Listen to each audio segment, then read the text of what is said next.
What's up everyone, Subterranean here, and today we're going to learn how to make this bass.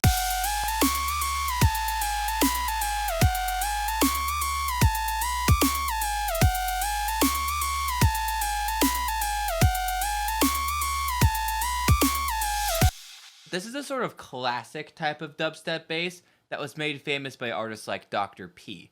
And sounds like these still get used in dubstep tracks to this day because there's nothing else that really sounds like it. So we'll start by opening up Massive, and we're going to initialize the preset by going to File and then clicking on New Sound.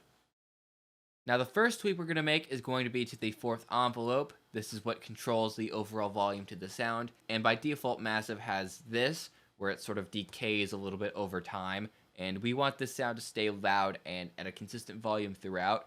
So let's take our attack, put that all the way at the start, then take our decay and our second level knobs, and we'll just increase those all the way up.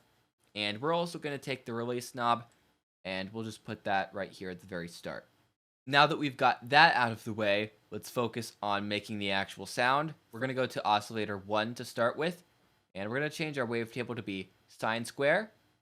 Now let's just take the wavetable position and fling it all the way over to the left, so we have a basic sine wave sound. And before I tweak anything else, I should mention that you can download the Ableton project file for this in the description box below, and it'll also include the Massive preset, so you can just load it into Massive if you're not using Ableton, and it'll work just the same. Now let's go over to Oscillator 2. Let's take the amp knob, increase that all the way up. And we're going to set the wavetable for this to also be a sine square, and we'll leave it all the way at the left right here again because we want another basic sine wave. Now let's take the pitch of Oscillator 2 and let's increase it a significant amount.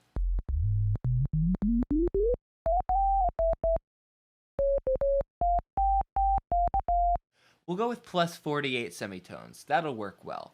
Now let's go over to filter 1. We're going to set this to be a scream filter. And you don't really have to do this. It sounds good and it creates the basic sound of it without the scream filter. But I've tried this a couple of times and I think it adds a little bit more of a unique character to the sound. Tweak with the cutoff knob. Have it all the way up right here at the right. And you might be able to notice that the scream filter acts kind of like another oscillator. It's adding more tones to the sound. We want that tone to be a little bit louder, so let's tweak with the resonance knob. I think just before the R in resonance, right about here works well. And we'll also tweak with the scream. We'll have it hit just at the M in the word scream, right there. This sound has been pretty bland so far. All we've got are some sine waves and a scream filter, and it's not very ear-catching. But we're going to change all of that by going down to our insert 1. We'll take it and we'll change it to be a parabolic shaper. Let's turn the dry wet all the way up, and let's see if we get a good sound with the drive.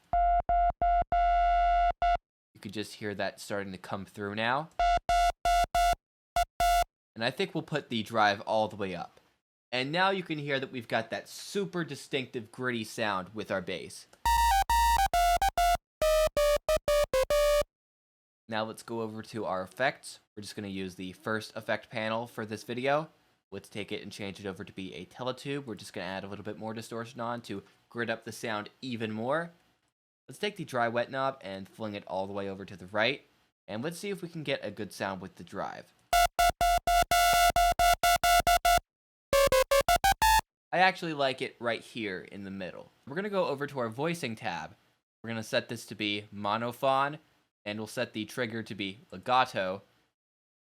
So it'll glide notes that play on top of each other, but singular notes will not have the glide effect. And now we'll go to our oscillator tab. Let's increase the glide time. We don't want anything too heavy, or else it'll sound just kind of drunken weird.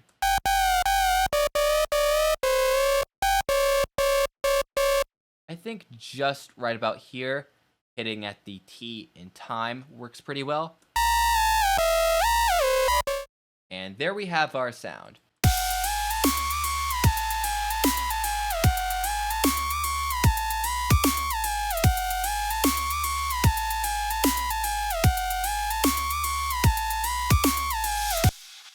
So that was my tutorial. I hope you enjoyed it. Please like this video and leave a comment, as it really helps us out. And please subscribe to our channel if you haven't already.